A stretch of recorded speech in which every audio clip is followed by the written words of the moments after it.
Ego hackers, welcome to season 32, episode 6, premium lecture edition. What is the octagram, or the 4 octagram variants of the 16 types? Today we're going to be discussing the fabled ESFP archetype. And I say fabled because I wish I had way more life experience with them than I do. I got plenty, but I want more because I really like having them in my life, especially since how I've grown, since how I've learned, especially from a perspective of when, additional perspective that I've gained in my life, especially after being married to an ESFP, where I went wrong, how I could have done it better. Absolutely important lessons all the way around. So, really wanted to have the opportunity to get to know more ESFPs so that I could increase my skills in terms of interacting with ESFPs. Honestly, it's one of the 16 types that I had the least experience with compared to some of the others. And I don't like, potentially putting my TI parent at risk of having this huge echo chamber in my head because I didn't actually spend as much time as I could regarding, getting to know each of the 16 types. But it's really hard for me to have an opportunity to vibe with an ESFP. In fact, the last ESFP that I got close to basically hates my guts right now. There's not really much I could do about that. It is what it is, and it sucks, and that's life. But even though I was trying to help this person, it just kind of blew up in my face. But it's all good. Oftentimes, people that have the drive to help are the people who need help the most. And I guess that would make sense given that I'm a UD-UF octogram. And getting the help of an SFP, well, that's a pretty big deal. So, the octagram. What exactly is the octagram? The octagram is basically the ego hacker community, the C.S. Joseph community, the 4 sides of the mind community's interpretation of the Enneagram, but in a way more advanced and way deeper, meaningful way. And in fact, it goes even deeper. The octagram goes even deeper than what we're actually presenting right now in the context of this particular podcast or this episode or this premium lecture series here behind our paywall. Honestly, it goes way deeper than what we're presenting. And we're going to be sharing those details with you in an upcoming masterclass, specifically how to type yourself, Octagram Edition, as well as we're also going to be doing that in Ego Hacking Your Fear for the Ego Hacking Your Fear masterclass that we're going to be releasing in the very, very near future, so get ready for that. It's going to be absolutely life-changing content. When I was filming the ENTP episode in particular, and the ENTP episode of that course, it's 2 hours long. It was an extremely painful episode to shoot, and it was hard for me to not shed some tears during the production because it was just rough. John Bodine definitely let me have it, but I guess it's good. See, I'm growing too, right? It's not all about me, it's also about you folks. So yeah, the octagram. The octagram represents the feedback, or the collective feedback of humanity. So if the input is what we call Rosetta Stones, the Rosetta Stone, also known as cognitive origin, right? That's the input. The process is what we call God functions, also known as the temples, basically the 4 temples. The output is what we call human nature, which is the type grid and our personality type. And the feedback is our human nurture, which is exemplified by and represented by the octagram. The octagram is determined multiple ways. It's determined by your shadow pole, your aspiration pole, your deadly sin, and your relieving virtue. And which of these poles, or which of these spokes on your temple wheel, according to your temple wheel dyad, which is according to your cognitive origin, and specifically for the ESFP, your cognitive origin is the origin of deep respect and reverence, right? And this is also your love language, which is the love language of submission. And ESFPs love it when other people submit to them. It is their favorite. In fact, that is how they feel loved the most. But the octagram is derived directly with how you express your temple wheel. So in the 4 temples, there are 8 temple wheels, 2 temple wheels per temple. And ESFPs are part of the Heart Temple. So we're going to be doing some Heart Temple episodes. Next month, we're going to have my ENTP episode, which is going to be pretty rough, I'll be honest. Hopefully things are going better in those days, so it'll be fun, I think. But I think it'll be worth it. I absolutely think it'll be really worth it. The octogram is the interpretation or the expression of the temple wheels. Whatever your temple wheel is, that's ultimately what your octogram potential is, and then it's basically how you express each of the spokes, the 4 spokes on your temple wheel, from which you get your cognitive origin. Now, how you actually express those, well, there's different ways to interpret that, and I'm going to have to save that for later content, but I'm just letting you guys know that it is entirely based on your shadow pole versus your aspiration pole, as well as your deadly sin and your living virtue. Deadly sin, living virtue is how you determine cognitive focus. Cognitive development is determined based on which of the poles you're closer to, shadow pole or your aspiration pole, ultimately. And what shapes our octogram, what shapes the octogram, is basically your life experience. Okay, so it's cognitive development, which is the first half of a person's octogram, right? So there are four variants of the octogram. So you have subconscious developed, subconscious focused types, or SDSF. Then you have subconscious developed, unconscious focused types, SDUF. And then you have unconscious developed, subconscious focused, UDSF. And then you have unconscious developed, unconscious focused, which is UDUF, which is my particular variant. Although I will admit that even right now, today, I am actively working very hard to get that to UDSF. I am working really hard to develop my subconscious in a big way. In fact, it's some of the hardest thing I've ever done in my life, allowing myself to be a little bit more vainglorious instead of modest, which is supercharging my ego in a lot of ways. And yes, your ego has an octogram, and that's the primary thing we focus on, but your unconscious also has an octogram as well, and it has its own octogram expressions. We're not really going to be going into unconscious octogram in this lecture series. We're going to be saving that for some master classes in the very near future as we dig in deeper onto the octogram. So yeah, octogram is the interpretation of how nurture impacts our nature. There are 4 paths of nurtural development, whereas the Enneagram tries to combine nurture with a bit of nature. The octogram is a pure nature it's pure nurture separated from nature, but demonstrating how nurture shapes the expression of our nature. Again, development, or the D of cognitive development, is where you have been in life, and cognitive focus is where you are taking your life right now and where you plan to go. Basically, that is cognitive focus. And that cognitive focus changes as your life changes. Cognitive development does not change unless you suffer severe trauma. And it doesn't change because it's based on how things were in your environment as a child. Your childhood shapes your cognitive development and actually determines which variant expression, which subvariant you are of each of the 16 types, basically. So our environment forces us to prefer one side of the mind over the other. Our family, communities, and life experiences, we face pressure our brains through neuroplasticity to adapt to our environment. Soft locking is the engine for octogram nurtural development. Environment either enables or disables the expression of our ego. If you cannot express your ego fully in your environment, like, say, your childhood, your immediate family and childhood, the pressure will lead you to other sides of the mind. However, your psyche is always still trying to achieve its cognitive origin, which in this case is reverence or deep respect for ESFPs, okay? Even from a different side of the mind. Soft locking refines your ego, which is ego enablement, or expands it, ego disablement, forcing expansion to other sides of the mind. Soft locking is the result of your life circumstances pushing along the path to enlightenment.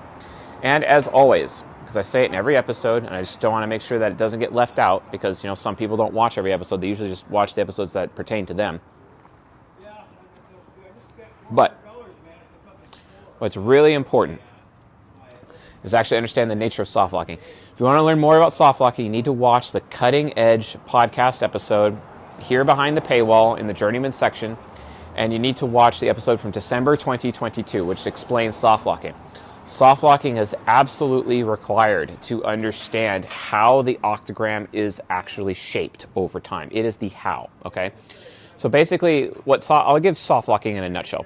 What it is in a nutshell is that when you have other people in your life, okay, and these people are in your life, whenever their functions are automatically trying to lock onto your functions, and your functions are automatically trying to lock onto their functions, your cognitive functions are looking for their counterparts in their mind, okay, in another person's mind. So, for example, I was married to an ESFP, so let's use her as an example, And we would soft lock each other all the time. Her extroverted sensing hero was looking for an introverted sensing hero, or an introverted sensing optimistic function, because her extroverted sensing hero is optimistic itself.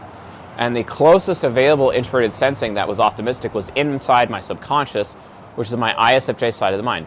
So what she would do is soft lock me, because every time she's looking for my introverted sensing, I would have to, and I would literally be forced, or sometimes even have to will it, to cognitive transition into my ISFJ side of the mind. So in order for me to produce introverted sensing optimistic, basically, and my inferior function would literally be forced to aspire in order to facilitate the relationship. Well, guess what?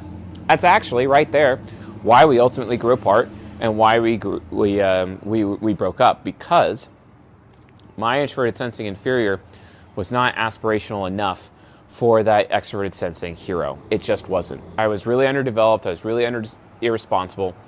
I was constantly putting my needs above her, and ultimately ignored her needs and ignored her feelings, and would allow her to lead me consistently, because that's how I was conditioned to behave, especially by my family and by my church. My father still to this day condemns me for divorcing her and ending that relationship when the damage was basically done. And she's now with her golden pair, and she's way better off, trust me, than she was with me. I was a total loser. We were homeless with an infant, and I was so stupid that I spent so much time trying to hack my laptop to play World of Warcraft on it by tethering through my Droid X 3G phone back in those days. And that was my internet connection, as it were, okay? And in those situations, like, it became absolutely terrible. And I would prioritize that over, like, getting my family a home. That's how much of a loser I was in my 20s. So yeah, no wonder we broke up. We should have broke up. I was a total loser. I don't blame her for that. I really don't blame her. So yeah, it's been a thing. I entirely regret most of my 20s. I didn't stop regretting it until I hit about 27, but yeah, I really, really regret most of my 20s and how I was, how I acted, everything. And no wonder my father criticized me so much. It just became such a huge problem because of how I handled this ESFP. We're going to be talking a lot about, I think we'll be talking a lot about her in this episode. So, and not in a negative way either. But again, soft locking is basically, when you look at cognitive synchronicity, and if you guys haven't watched the series on cognitive synchronicity, there is a 5-episode playlist on YouTube and on the podcast that you can watch to learn about cognitive synchronicity. But the basic idea is extroverted feeling is looking for introverted feeling, right? Extroverted thinking is looking for introverted thinking, right? Extroverted sensing is looking for introverted sensing. Extroverted intuition is looking for introverted intuition, right? The problem is that when these functions are looking for something from the other person, okay, they're not going to always find it in their ego, and they have to go to places outside their ego to find their counterpart.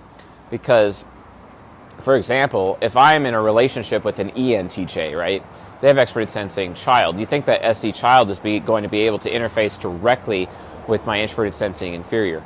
Wrong, it's not. It actually forces me to cognitive transition into my aspirational introverted sensing. And it has to happen. It literally has to happen. And then I'm cognitive transition to produce optimistic for her optimistic extroverted sensing child, right? And vice versa. Because optimistic functions go with optimistic functions, pessimistic functions go with pessimistic functions. And that's called soft locking, where we are being soft locked into other sides of our mind specifically so that we're able to produce the cognitive function that these people are looking for. And soft locking is basically the entire basis behind cognitive development in a child, basically when it comes to parents. So in order to be a good parent, for example, in order to be a parent, you are as a child, and your parents, because they are authority figures over you, and your entire, basically, life outlook is entirely built by your parents, by your environment, by figures of authority in your life, basically. And those figures of authority will soft lock you and force you into other sides of the mind. Now, if you are with incompatible parents, they're more likely to soft lock you into your shadow or your unconscious, right? Which leads to unconscious development, right? That's what that means. That's what it's for, okay? I think we've hammered soft locking enough. So, ESFPs are seeking reverence, also known as deep respect, the spotlight, admiration, attention for their performance. Attention and respect are their currency to achieve their cognitive origin, and it's ultimately the key for their personal happiness as a person. Paradigm shifts, such as moving out of your house, taking on a new lover, changing careers, or having a child, or starting over in a new city, often forces paradigm shifts in your psyche. And that ends up changing your cognitive focus. That's how your cognitive focus. So your cognitive focus is very changeable, but your cognitive development is not. The only way your cognitive development can change is basically through head trauma. Otherwise, it just doesn't change. So that means for cognitive focus, it's way more variable, whereas cognitive development is way more static. This is often why childhood determines cognitive development, and adolescence determines your first cognitive focus. As you age and circumstances change, your focus changes along with it. Okay, so as you get soft locked, basically, throughout your life, what ends up happening is that neural pathways end up being developed in your brain because of neuroplasticity, okay? So these neural pathways end up happening, and they start opening up various gateways because you have cognitive gateways, right? So your cognitive gateways are your gateway functions. You have your hero function, your inferior function, your nemesis function, and your demon function. And those functions, cognitively, are your gateway functions. That's also known as the gateway circuit. Parent, child, trickster, and critic, those are your guidance functions, also known as the guidance circuit. If you want to learn more about cognitive circuits and how they affect the octogram, please read John Bodine's Temple Wheels of the Octagram, as well as his article on the cognitive circuits on csjoseph.life/blog. And just use the search and just put it in the search and it'll pop up for you. You'll be able to find it so you can get on top of it. So yeah, it's a big deal. It's very important, majorly important. So from there, your cognitive focus is constantly changing. Remember, it's where you are at in your life right now and where you're planning on taking yourself going. But if your environment changes, your cognitive focus may change as well. And that's what we call paradigm shift. And that's actually really hard on ESFPs because their introverted sensing nemesis sometimes does not like getting so used to new environments so quickly. And that can actually cause a problem, right? It's a big deal. It's an absolutely big deal. So, as a result of all this, what ends up happening after you've had a lot of soft locking in your life, after you've had your environmental changes, adjust your human nurture from a cognitive perspective, what ends up happening is that you start to form your octogram, basically. And like I said, it's SDSF, SDUF, UDSF, and UDUF. And each of these 4 octogram variants have 4 accompanying archetypical energies that go along with them, right? So, those energies are based on Strauss and Howe theory. Again, I have to give credit where it's due and thank Lane for coming up with this concept. But the SDSF octogram is related to the archetype of joy. That's why these people are very joyful. They're sources of joy. They're always seeking joy. These are the people who complain that their vibe has been thrown off specifically because there might be a lack of joy, right? And then there's the SDUF types, which are about decay. They decay things. They're trying to test integrity. They're trying to test ideas, test social norms, test rules, test concepts to make sure that there's actually anything valuable or anything intrinsic to it instead of just some extrinsic or crazy abstract idea. There's UDSF, which is the octogram variant related to hope. They always have hope. They're very optimistic people, and they're always moving their life forward from that perspective of optimism, right? Optimism is everything to them. And then you have the, so SDUFs are pessimistic, right? They're really pessimistic.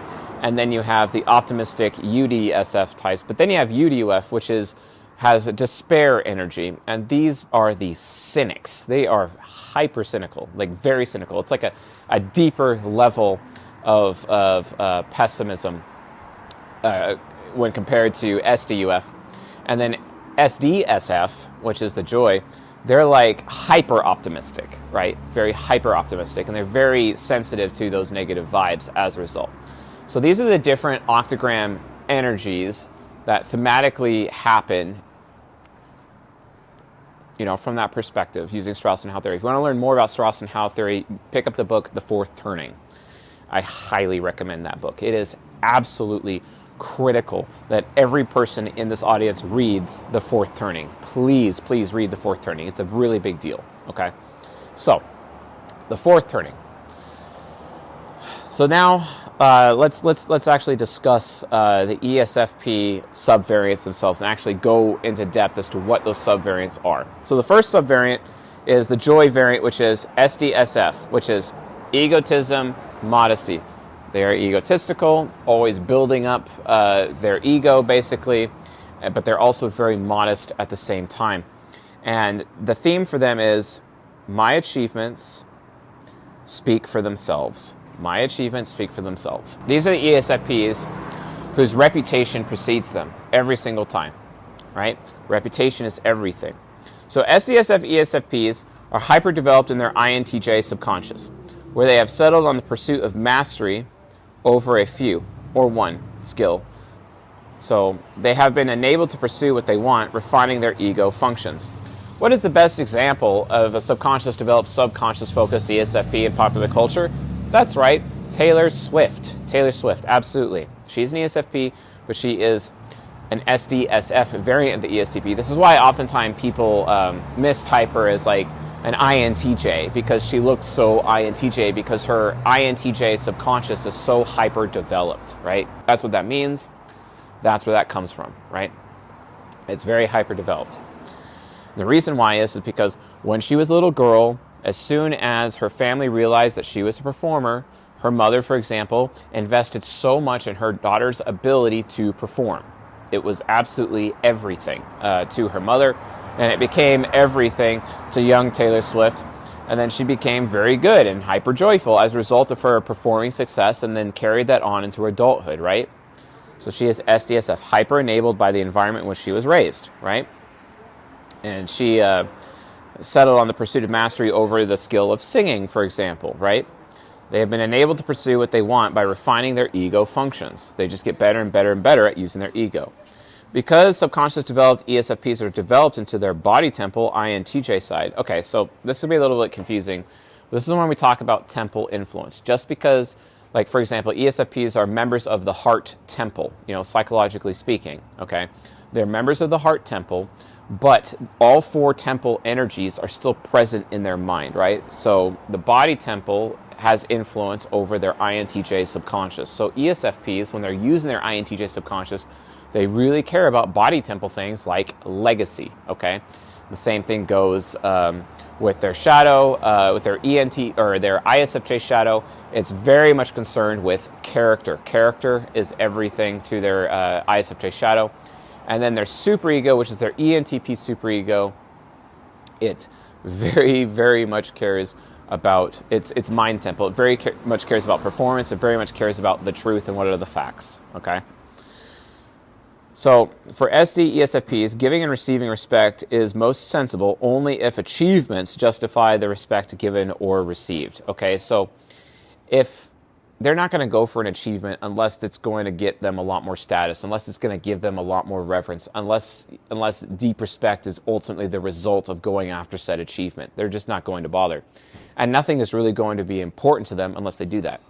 One of the things that we realize about SDSF ESFPs is that they really want 3 helpings of their cognitive. So while SDSF view achievements as their main currency for respect, they don't overindulge in the glorification of their achievements, as the SDUF variant does. Modesty permits their accomplishments to speak for themselves, and while they pay attention to their achievements, they tend not to force respect out of other people. Their achievements speak for themselves. They're not trying to make themselves look good. Not unlike the hero that goes off and slays the dragon and comes back and is like, hey, look at me, look at me, look at me.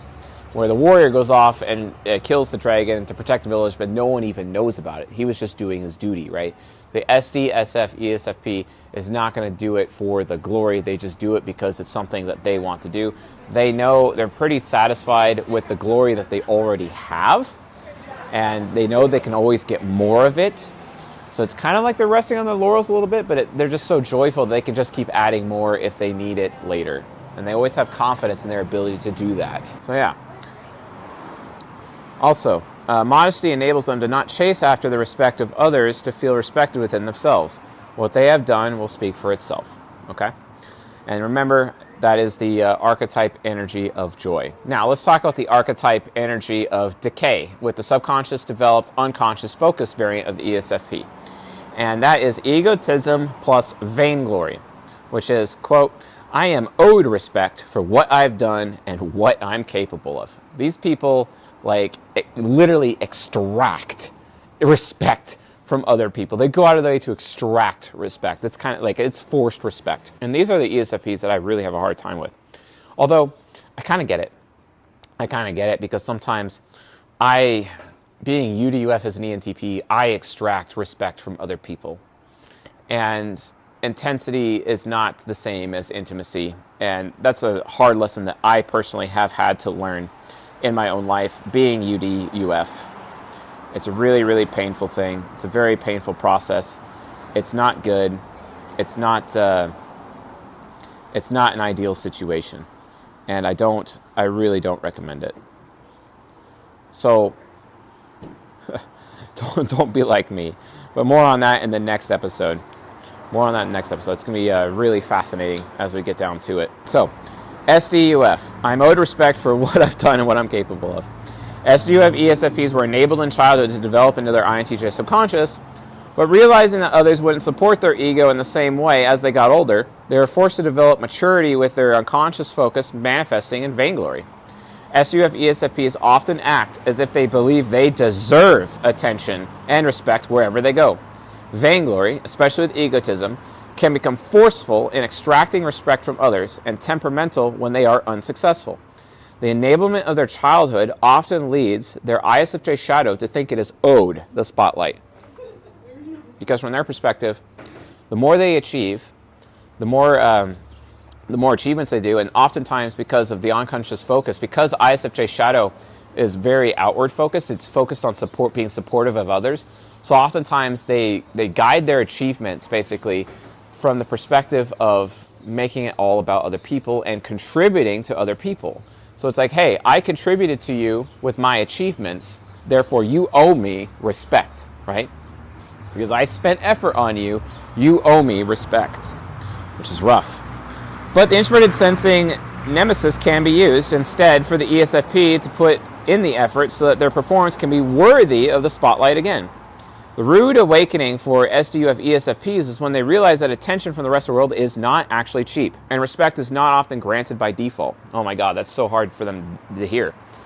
The reason why is because respect is never earned, and SDUF ESFPs all think that respect can actually be earned, and it's not earned. It's not earnable.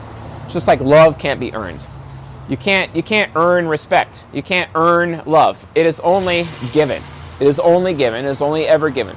I can work my ass off for my ESFP ex-wife, and she will still have to choose to respect me. I can work my butt off for 20 years to, quote, earn her respect, but then she has to actually come to the conclusion, like, okay, yeah, I'm going to respect him. She has to still make the choice. That is why respect is only given. It is never earned. But SDUF ESFPs really struggle because they all assume or make the presumption, actually it's a presumption coming out of ENTP superego, that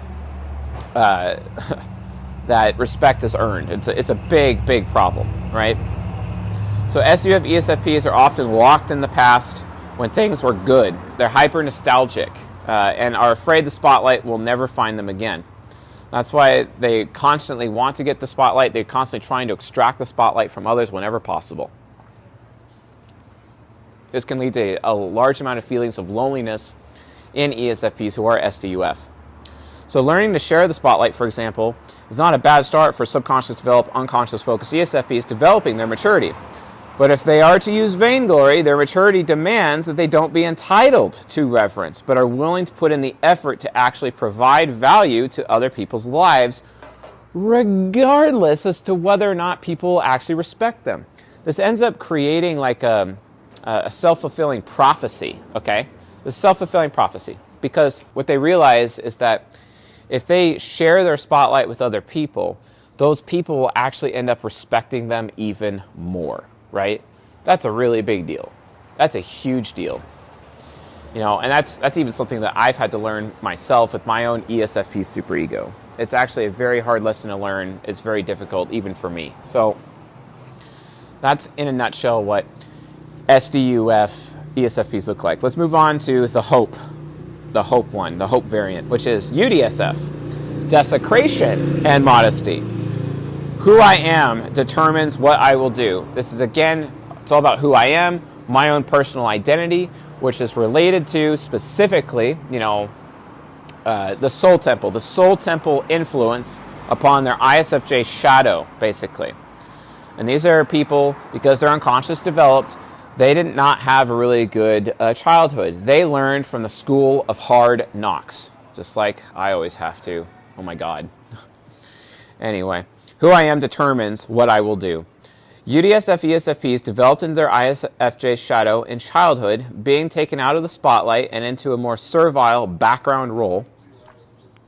What respect they found was received by being reliable and compassionate, but not being a performer, which is really sad for ESFPs, you know, in general, if you think about it. When this ESFP child was told by their parents, oh, you'll never be good enough. You'll never be a top performer. You'll never be this. You'll never amount to anything, right? And then all of a sudden, boom, you have an unconscious developed ESFP on your hands. That's ridiculous. However, as they grow, they found an environment eventually in their adulthood that supported their reference, that supported giving them the spotlight, that supported giving them the deep respect that they are looking for in their life, right? Okay? Often finding others who would give them respect for their performance or their craft or whichever skill that they are working on to master, or whichever skill they end up actually mastering. By the way, if you're an ESFP and you have not read the book Mastery by Robert Greene, what the hell are you doing with your life? You need to read that book immediately. I don't care what octogram variant you are, you have to read that book. It is absolutely critical. Okay? Mastery of skill is super important to develop your INTJ subconscious. Okay? In order to increase your unconscious, you have to be able to master specific skills. And don't forget, the INTJ archetype is the master of any skill. But it depends on which skill you practice, which skill you actually focus on. Okay? So the respect they found was treated as a commodity, and they learned to protect it and not demand it. UDSF ESFPs are often the most successful variant, learning to lead with the combination of their performance and desire, extroverted sensing and introverted intuition, but also their discipline, supportiveness, and strength with their ISFJ shadow.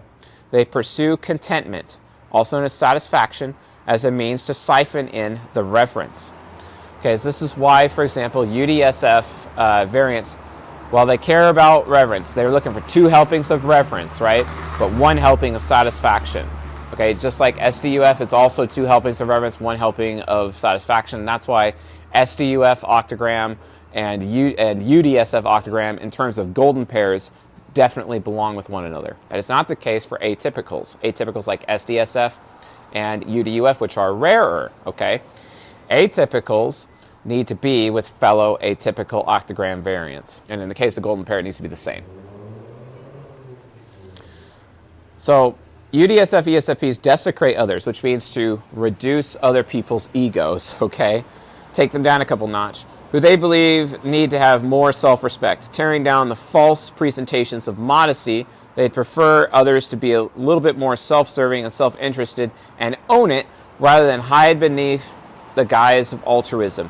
UDSF ESFPs literally expose people pretending to be altruistic. Altruistic, which is giving for the sake of giving. And if there's one thing that my marriage to Railgun, who is an SE hero, has taught me, my altruism is not truly altruistic. Crusader types all struggle with covert contracts. Covert contracts is, hey, if I scratch your back, I expect you to scratch mine, even though I never told you to scratch my back, basically. What a very hard lesson to learn. Okay? They expose others' character by pushing them to embrace self-confidence, self-respect, and they challenge others what they hold as good or sacred, especially when the person is being harmed by those things. These people slay the sacred cows of other people because they know that the sacred cows in their own life didn't actually help them and actually led them.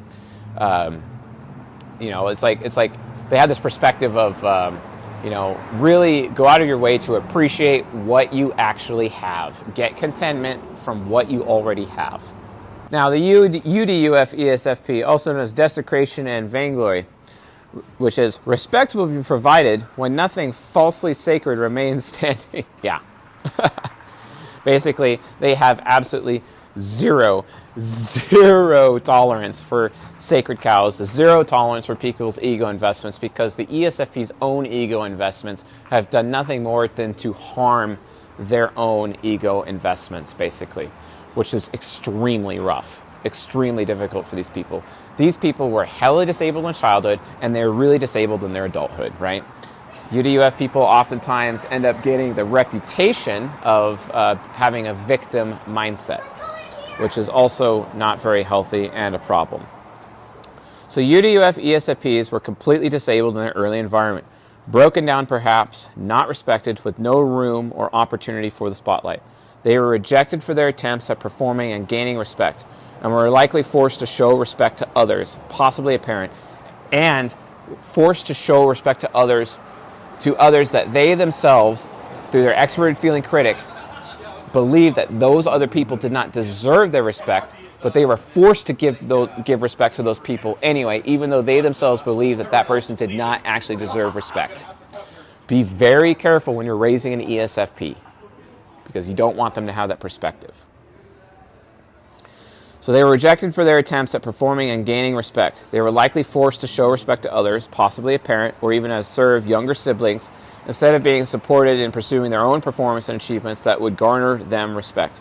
They tear down others who are overly self-important, as the UDUF ESFP's own ego was not supported or enabled. They do not let others lightly get away with their egos being supportive. They take everyone down to their own level. They got to take everyone down. They're constantly, it's like, hey, if I really am down here, you're going to be down here with me. It's like crabs in a bucket. The UDUF ESFP is that crab that keeps all of the other crabs from escaping in the bucket. It is the perspective, ultimately, of shared misery. It is a huge problem, and it is because these people are despairing, okay? That's a huge, huge issue. All right. UDUF ESFPs lead more with their duty and endurance and are more in touch with the choices they could provide others that would benefit the ESFP. To protect their inferior's choice, they have to learn how to shape the futures of others to create a future for themselves. UDUF ESFPs are also adept at creating masks to perform in, and they're also extremely accomplished liars through the power of their ENTP superego. Do not trust UDUF ESFPs. Do not trust them. However, if you end up showing them trust, it actually ends up making them more trustworthy, which is a very fascinating paradox if you think about it. Don't forget, folks, that UDUF as an octogram variant is a temporary mind state. It is where your brain goes when you are just in survival mode consistently. And when you are in UDUF for a very long time, too long, it could actually lead to a psychotic break, okay? And that psychotic break basically happens because UDUF occurs when your child function has been entirely ignored or entirely disabled in your life, extrovert thinking child, where no one cares about your opinion as an ESFP. So what you do is you sacrifice your inner child to your demon in exchange for the demon's power. And then as you get even deeper, you'll sacrifice your hero, your extrovert sensing hero. And it's almost as if your hero is just not really that good because you just don't care about performance as much. And so then your new hero actually becomes introverted sensing nemesis temporarily. You use it almost like a hero, where you're just constantly trying to endure life and endure everything. This is why UDF ESFPs oftentimes they can be really big workhorses, but then they end up getting big time into drug addiction. As a result, just to cope with everything that they're dealing with. It can be absolutely terrible. But then eventually, the superego, which has its tendrils inside the ego at this point, because it's already got the child, it's already got the hero, well, guess what? It's trying to get to the inferior. If the superego can consume the inferior, that basically means the ESFP has nothing to live for. It realizes that it has no freedom, and it sees itself as nothing more than a slave. And then all of its dreams and all of its aspirations are gone. When that happens, they suffer psychotic break, and they become extremely destructive to people in their life as well as destructive towards themselves. And then, as exemplified in a particular episode in the show called The Sandman on Netflix, we learn that, when a person's dreams and their aspirations is taken away from them, they have nothing left to live for, and they ultimately just end up committing suicide. It just ends in self-destruction. Self-destruction through insane drug use and addiction, or self-destruction, ultimately leading up to suicide. It's extremely sad. So if you are UDUF as an ESFP, you need to work very, very hard to become UDSF. You have to find hope in your life. You have to work very hard at developing your INTJ subconscious and actually gain mastery in some kind of skill. And utilize that mastery of that skill as your source of reference, as your source of your cognitive origin. Because UDUF people ignore their primary cognitive origin. UDUF ESFPs care so much more about being content with having very little and being satisfied with very little, which actually ends up destroying them. It sounds like a good thing, but it's actually not, because their brain, their ego is still missing what it's looking for the most out of life, which is reverence or deep respect or ultimately the spotlight. So these people need to focus on finding some kind of skill and hammering it. That's why it is written, whatever your hands find to do, do it with all of your might. And it really, really applies to UDUF ESFPs. So there are also social engineering implications of Octagram. If cognitive origin never changes, regardless of development and focus, then giving an ESFP their origin through their preferred roles is the best way to reach them. If you're a UDUF, you cannot get out of UDUF by yourself. You need somebody else to help you, as much as you can help other people. This is why UDUF people have a hard time connecting with fellow human beings. However, they have an easier time connecting with fellow UDUF people. People that they can create trauma bonds with, right? That's why oftentimes when you go to AA, for example, where UDUF ESFPs are very common in AA, they often form sexual relationships with members of Alcoholics Anonymous, for example, right? And it's because they have that trauma bond, and that trauma bond ultimately leads to trauma pairing, okay? And which is pretty sad. In order to gain access to the rest of the population, to be able to connect to more people, they have to go UDSF, they have to find hope, and they find that hope through developing and mastery in a particular skill. This is why it is critical to read the book Mastery by Robert Greene, okay, in order to facilitate that outcome, to facilitate that future for themselves. But if you know an ESFP, if you want to ego hack them for their benefit, basically, target their egotism for if they are subconscious developed, and then do this way. So the egotism subconscious development pull is best met by acknowledging the achievements or the potential achievements that the ESFP has accomplished or is pursuing. Be wary of flattery, as the heart temple types are often attuned to manipulation through flattery, especially interest-based ESFPs. The desecration, unconscious developed versions, though, are best met by surveying the things the UD ESFP regards as sacred cows, and seeks to accept the criticism and building from the ESFP. Not taking yourself too seriously is important to connect with unconscious developed ESFPs. And quite frankly, is one of the main things that annoys about me, because I often do take myself way too seriously. So both the four sides of the mind and the octagram are dynamic, but the octagram is even more so because it deals exclusively with nurture. The deeper implication of the octagram variant is to understand how the other temple origins are siphoned through the poles on the temple wheels. To find out more, check out the Ego Hacking by Text Masterclass, which is available at Ego, and then you can get that masterclass and learn about your love language, and also learn about your cognitive origins, and learn how to potentially ego hack other people, maybe even ego hack yourself. But the best way to do that, especially if you're UDUF, is mastery of a particular skill. You have to awaken your INTJ subconscious as much as I personally need to do work to awaken my ISFJ subconscious, because I'm pretty bad at it. Really, really bad at it. And honestly, because of how bad at it I am at it, I've had a really hard time connecting with other people, even connecting with people intimately in my life, because I'm just too intense, and I am too, I take myself too seriously, which has always been a problem for me my entire life. ESFPs have that even harder because extroverted sensing hero ends up creating a very, very big feeling of loneliness, and I don't want that for you folks. I absolutely don't. So anyway, folks, that concludes today's episode. Thanks for watching and listening, and I'll see you guys on the next one next month, which is ENTP and ENFP. See you then.